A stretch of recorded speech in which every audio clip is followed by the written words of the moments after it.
எவ்வளவோ நன்மைகளை நபிகள் நாயகம் ஸல்லல்லாஹு அலைஹி வஸல்லம் அவர்கள் சொன்னார்கள். அன்புள்ள சகோதரர்களே, பாங்கிலிருந்து ஆரம்பித்தார்கள். யார் ஒருவர் அதான் சொல்லப்படும் பொழுது முஅத்தின் சொன்ன அதே வார்த்தையை சொல்லி அல்லாஹும்ம ரப்ப ஹாதிஹி என்ற துஆவை யார் ஓதுவாரோ நாளை மறுமை நாளில் என்னுடைய பரிந்துரை கிடைக்கும் என்று அல்லாஹ்வுடைய தூதர் சொன்னார்கள். சகோதரர்களே, எங்கே கிடைக்கும்? வீடுகளில் கிடைக்குமா? கடையில் கிடைக்குமா? வீடுகளில் பாங்கு சொல்ல முடியுமா? கடைகளில் பாங்கு சொல்ல முடியுமா? பள்ளிவாசலில் ஒலிக்கிற பாங்குக்கு அந்த அழைப்பை ஏற்று அந்த அழைப்புக்கு பதில் சொல்லி யார் பள்ளிவாசலுக்கு வர வேண்டும் என்று நினைப்பார்களோ அவர்களுக்காக அல்லாஹ்வுடைய பரிந்துரை இருக்கிறது. நபிகள் நாயகம் ஸல்லல்லாஹு அலைஹி வஸல்லம் அவர்கள் நான் அவருக்காக பரிந்துரைப்பேன் என்று சொன்னார்கள். அடுத்து சொன்னார்கள், யார் அந்த பள்ளிவாசலுக்காக நடந்து வருவார்களோ, வீட்டிலே ஒளி செய்து விட்டு அன்புள்ள சகோதரர்களே, அவர்கள் நடந்து வருகிற ஒவ்வொரு எட்டுக்கும் அல்லாஹ் அவர்களுக்கான நன்மைகளை எழுதுகிறான், அவர்களுடைய பாவங்களை மன்னிக்கிறான் என்று சொன்னார்கள். சகோதரர்களை, பள்ளிவாசலோடு இருக்கிற தொடர்பு என்ன தெரியுமா? அதனால் தான் ஒரு கிராமவாசி மதீனாவின் மிக நீண்ட தூரத்தில் இருந்து நடந்து வருவார். அவரை பார்த்த சகாபாக்கள் அவர் மீது இரக்கப்பட்டார்கள், பரிதாபப்பட்டார்கள். அவர்களிடத்தில் கேட்டார்கள், தோழரே, 5 வக்துக்கு வந்துருவார், ஃபஜருக்கு வர்றாரு, லுகருக்கு, அசருக்கு, மகரிபுக்கு, இசாவுக்கு.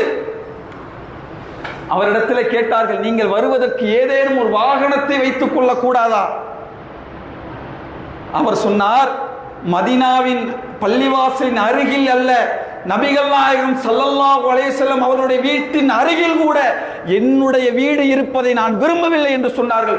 சொன்ன உடனே சகாபாக்களுக்கு ஆச்சரியம், இவர் முனாஃபிக்கனாக இருப்பாரோ, எப்படி ஒரு வார்த்தையை பேசுகிறார்? அல்லாஹ்வுடைய தூதரிடத்திலே போனார்கள். போய் சொன்னார்கள், அல்லாஹ்வின் தூதரே, இவர் உங்கள் வீட்டின் வாசலில் அருகில் இருப்பதை கூட விரும்பவில்லை என்கிறார் என்று அவரை பற்றி சொன்னார்கள். அவரை அழைத்து அல்லாஹ்வுடைய தூதர் கேட்டார்கள், ஏன் இப்படி சொன்னீர்கள்?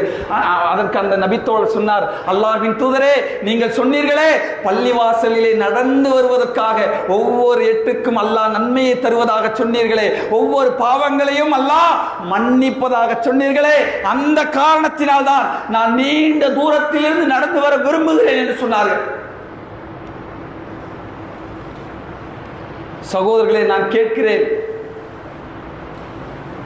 ஜமாத்தான தொழுகைக்கு ஒரு நீண்ட தூரத்தில் இருந்து அதை எதிர்பார்த்து நடந்து வந்து அந்த தொழுகையை நிறைவேற்றுவதற்கு, அதனுடைய பாவங்களை அல்லாஹ் மன்னிப்பதற்கு, அவரை சுவனவாசியாக ஆக்குவதற்கு அந்த ஜமாத்தை கணக்கு வைத்து தான் அல்லாஹ் இவ்வளவு நன்மைகளை சொல்லுகிறான் என்று சொன்னால், எவ்வளவு நபிகள் நாயகம் ஸல்லல்லாஹு அலைஹி வஸல்லம் அவர்கள் இந்த ஜமாத்துடைய தொழுகையை வலியுறுத்தினார்கள்.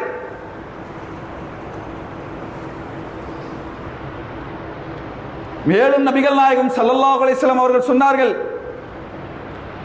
எந்த அளவுக்கு சொன்னார்கள் என்று கேட்டால், ஒரு தடவை இசா தொழுகைக்காக அல்லாஹ்வுடைய தூதர் தாமதமாக வருகிறார்கள். சில மக்கள் தொழுது விட்டு தூங்கி விடுகிறார்கள். சில மக்கள் அல்லாஹ்வுடைய தூதர் அந்த இசா தொழுகைக்காக வருவார்கள், அவர்களோடு சேர்ந்து தொழ வேண்டும் என்பதற்காக காத்து கொண்டிருக்கிறார்கள். அந்த நேரத்திலே நபிகள் நாயகம் ஸல்லல்லாஹு அலைஹி வஸல்லம் அவர்கள் வருகிறார்கள்.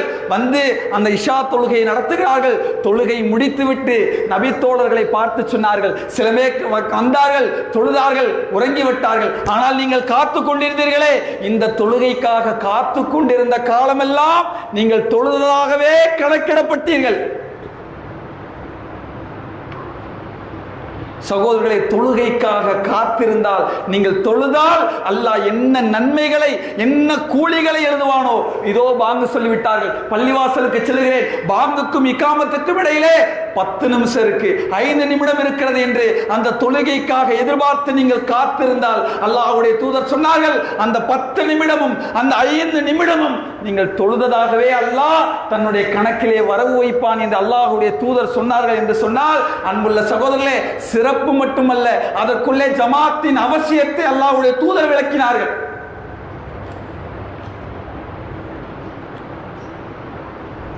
மேலும் சொன்னார்கள், யார் ஒருவர் இமாம் ஜமாத்தோடு தொழுது தொழுகை முடித்துவிட்டு தொழுது அந்த இடத்திலே அமர்ந்து கொண்டிருப்பாரோ, அவர் அமர்ந்து கொண்டிருக்கிற காலமெல்லாம் அவருக்காக மலக்குகள் அல்லாஹ்விடத்தில் கையேந்துகிறார்கள். இறைவா, இவருடைய பாவத்தை மன்னித்து விடு, இறைவா இவருக்கு அருள் புரி என்று சொல்லி மலக்குகள் அவருக்காக கையேந்துகிறார்கள் என்று அல்லாஹ்வுடைய தூதர் சொன்னார்கள். சகோதரர்களே, சிறப்பு மட்டுமல்ல, ஜமாத்தின் அவசியம். நபிகள் நாயகம் ஒவ்வொரு தொழுகைக்கும் சொன்னார்கள், நீங்கள் லுகருடைய நன்மைகளை அறிந்து கொண்டால், அன்புள்ள சகோதரர்களே, அல்லாஹ்வுடைய தூதர் சொன்னார்கள், நீங்கள் விரைவாக பள்ளிவாசலுக்கு ஓடி வந்திருப்பீர்கள் என்று சொன்னார்கள். இன்னொரு செய்தியிலே அல்லாஹ்வுடைய தூதர் சொன்னார்கள், நீங்கள் இஷாவுடைய நன்மையும் ஃபஜ்ர் தொழுகையிலே ஜமாத்திலே கலந்து கொண்டவருடைய நன்மைகளையும் நீங்கள் அறிந்து கொண்டால், அல்லாஹ்வுடைய தூதர் சொன்னார்கள், வீட்டிலிருந்து நடந்து அல்ல, வாகனத்தில் அல்ல, தவழ்ந்தாவது பள்ளிவாசலுக்கு நீங்கள் வந்திருப்பீர்கள். சிறப்பு அல்ல சகோதரர்களே, ஜமாத்தின் முக்கியத்துவம். யார் இசாவை இமாம் ஜமாத்தோடு தொழுகிறாரோ பாதி இரவு நின்று வணங்கியவர். யார் ஃபஜ்ரை ஜமாத்தோடு தொழுகிறார்களோ முழு இரவு நன்மை நின்று வணங்கியவர். சகோதரர்களே, சிறப்பு மட்டுமல்ல, ஜமாத்தின் முக்கியத்துவம். யார் ஃபஜ்ருடைய தொழுகையை இமாம் ஜமாத்தோடு தொழுகிறாரோ சகோதரர்களே, அவர் அன்றைய நாள் முழுக்க அல்லாஹ்வின் பாதுகாப்பில் இருக்கிறார் என்று சொன்னார்கள். சிறப்பு மட்டுமல்ல, ஜமாத்தின் முக்கியத்துவம். யார் ஒருவர் பாங்கு சொல்லுகிற நன்மையும் இக்காமத்து சொல்லுகிற நன்மையும் நீங்கள் ஒருவரை ஒருவர் அறிந்து கொண்டால் உங்களிடையே யாரும் அதை விட்டு கொடுக்க மாட்டீர்கள். சீட்டு குலுக்கி போடுகிற ஒரு நிலைமை ஏற்படும் என்று சொன்னார்கள். சகோதரர்களே, சிறப்பு அல்ல, ஜமாத்தின் முக்கியத்துவம்.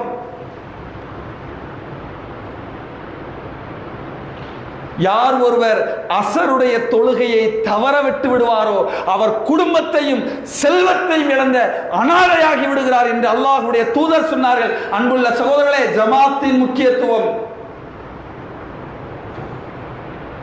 எனவே அன்புள்ள சகோதர சகோதரர்களே, ஜமாத் தொழுகை என்பது இந்த இஸ்லாமிய சமுதாயத்திலே வலியுறுத்தப்பட்ட கடமை. எனவே அன்புள்ள சகோதரர்களே, இந்த இஸ்லாமிய மார்க்கத்தை ஏற்றுக்கொண்டவர்களை எல்லாம் அன்றைக்கு யாரெல்லாம் ஜமாத்திலே இருந்தார்களோ அவர்கள்தான் முஸ்லீமாகவே அடையாளப்படுத்தப்பட்டார்கள் என்ற செய்திகளை எல்லாம் நாம் நபி மொழிகளின் வாயிலாக நாம் அறிகிறோம். எனவே இந்த ஜமாத்துடைய தொழுகையை இனி வரக்கூடிய காலங்களிலாவது அந்த இமாமை பின்பற்றி அங்கு தொழக்கூடிய நன்மக்களாக அல்லாஹ் ரப்புல் ஆலமீன் உங்களையும் என்னையும் ஆக்கி அருள வேண்டும் என்று கூறி என்னுடைய இந்த முதல் உரையை நிறைவு செய்கிறேன்.